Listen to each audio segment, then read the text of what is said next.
Part 1. The unconscious stage. Lost in the illusion of the ego. Have you ever felt like life was happening to you rather than because of you? This stage of spiritual awakening, often called the unconscious stage, is where most people begin their journey. It's a state of existence where the ego reigns supreme, shaping every thought, action, and perception without our awareness. At this stage, we're deeply entangled in our own personal narratives. We believe we are our thoughts, our emotions, our past experiences. The world is viewed through a lens clouded by fears, desires, and past conditioning. Because of this, people often feel powerless, reactive, or even stuck in a cycle of negativity. They see life as a series of external events unfolding beyond their control, rather than something they are actively co-creating. But here's where it gets interesting. This stage is not inherently bad. In fact, it's a necessary part of the human experience. Without contrast, there's no growth. Without struggle, there's no awakening. Just like a seed must remain buried in darkness before it can break through the soil, the unconscious stage lays the foundation for transformation. One of the most striking aspects of this stage is how reality itself seems distorted. We see only what our minds allow us to see. If someone holds deep-seated fears, they may perceive the world as hostile or unfair. If they are consumed by personal insecurities, they may interpret neutral situations as judgment or rejection. It's as if we are living inside a house of mirrors, only ever seeing reflections of our own beliefs rather than the deeper truths of existence. However, this stage is not permanent. At some point, a spark of awareness begins to emerge. Perhaps it comes from a moment of crisis, a deep conversation, or a sudden realization that there must be something more to life.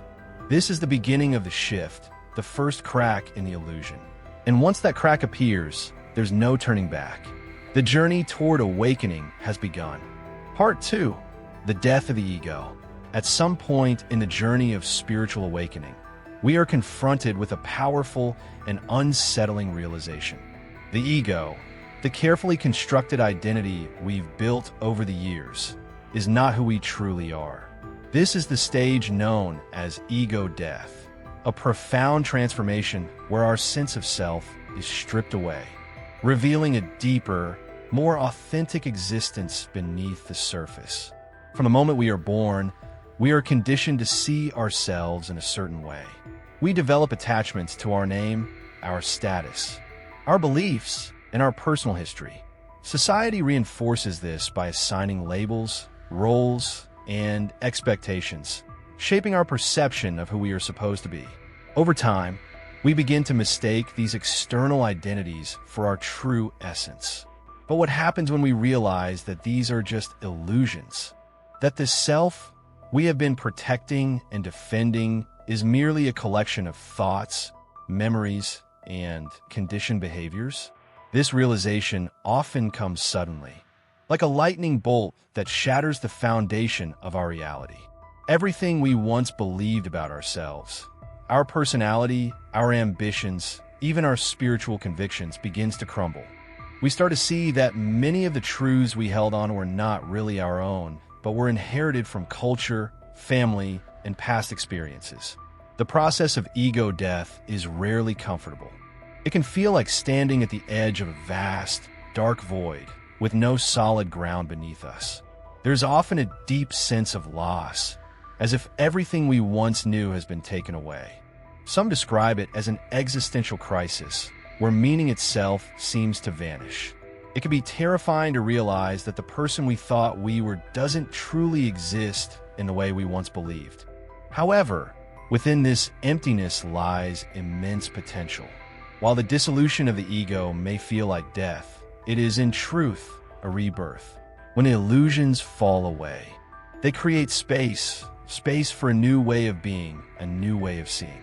Without the rigid constraints of identity, we can begin to experience life with a fresh perspective, unclouded by past conditioning. We become the observer, watching thoughts and emotions come and go without becoming entangled in them. Many spiritual traditions have described this moment as a gateway to true enlightenment. In Zen Buddhism, it is referred to as satori, a sudden flash of understanding that shatters the illusion of separateness. In Hinduism, it aligns with the concept of moksha, liberation from the false self. The ancient Egyptians had the concept of dying before death, a symbolic process of shedding the ego to awaken to higher consciousness. Even modern psychology acknowledges the transformative power of this stage, often linking it to deep personal growth and self-realization.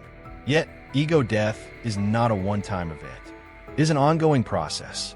The mind often resists this transformation, trying to cling to familiar identities and narratives. But once the illusion is seen, it cannot be unseen. We begin to recognize the patterns of the ego, the ways it seeks validation, control, and attachment. With each moment of awareness, the grip of the ego loosens, allowing us to live with greater authenticity and inner peace. What lies beyond ego death? The answer is different for everyone. For some, it brings a sense of profound connection with the universe, as if the boundaries between self and existence have dissolved. For others, it is a quiet understanding, a simple yet powerful knowing that they're not their thoughts, not their emotions, not their fears. There's something deeper, something infinite. And so, the journey continues. Ego death is not the end of the path, but rather a new beginning. It is the doorway to something greater, a life no longer controlled by illusion, but guided by truth. Part 3. The Search, the Quest for Truth. After the collapse of the ego, a profound emptiness lingers, but it is not a void of despair. Instead, it is a space of potential, an invitation to seek deeper truths. This is the stage where the seeker embarks on a journey, not just of knowledge, but of understanding. Questions begin to emerge. Who am I beyond my identity? What is the nature of reality? Is there a deeper meaning to existence? These inquiries become an unquenchable thirst, pushing the individual to explore ancient wisdom, spiritual teachings, and philosophical texts. The seeker turns to meditation, contemplation, and introspection, hoping to uncover what was once hidden. This stage is often marked by an insatiable curiosity. Books on mysticism, teachings from sages, and even modern spiritual insights become guiding lights. Some find solace in the wisdom of the Buddha, the Hermetic principles, or even quantum metaphysics. Others seek out mentors, spiritual communities, or personal experiences that validate their inner discoveries. Yet, knowledge alone is not enough. A deeper awareness starts to unfold. The realization that true wisdom is not just accumulated information, but direct experience. Meditation becomes more than just a practice. It becomes a doorway. The mind, once bound by rigid beliefs, now begins to loosen its grip, allowing glimpses of a higher consciousness. At this point, the seeker begins to feel a subtle connection to something greater. A synchronicity here, an intuitive insight there. Life starts to reveal its patterns. The universe no longer seems random, but instead, a reflection of the self. Every lesson, every encounter holds meaning, leading the seeker closer to an awakening that is both personal and universal. This is not the final destination, far from it, but it is a crucial turning point, where awareness expands beyond the mundane and into the realm of the infinite. Part 4. The emergence of the authentic self. As the seeker moves deeper into their spiritual journey, a profound shift occurs, the emergence of the true self.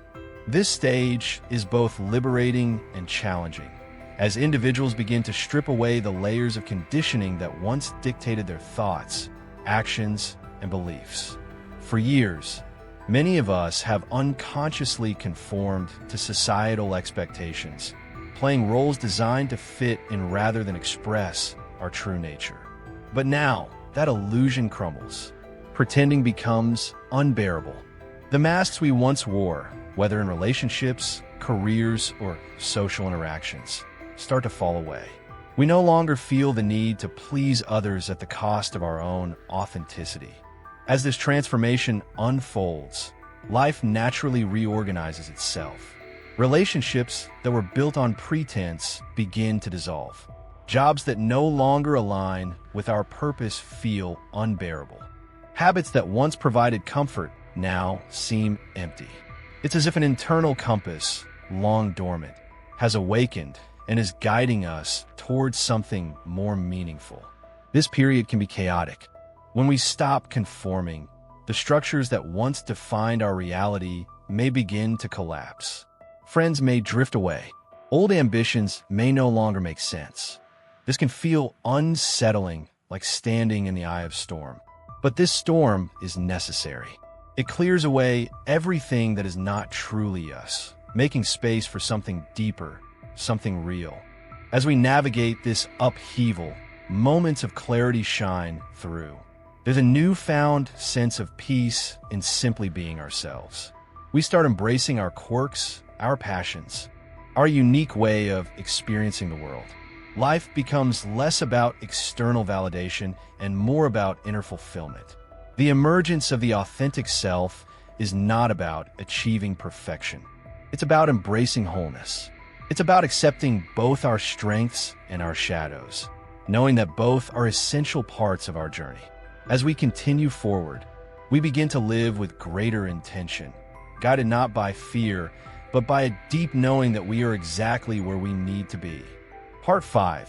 The final stage, life of alignment. As the journey of spiritual awakening reaches its final stage, a profound sense of balance emerges. This is not just a concept, but a lived reality, a deep harmony between the mind, body, and soul.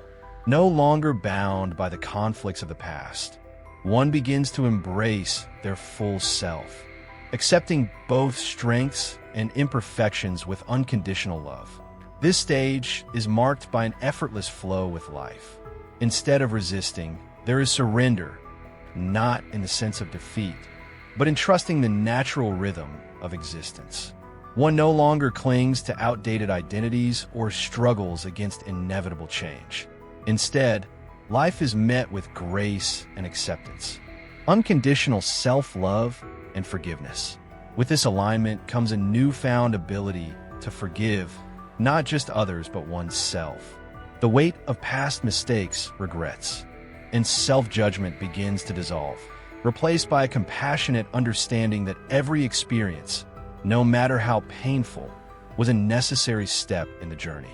Love is no longer something sought externally, but radiates from within.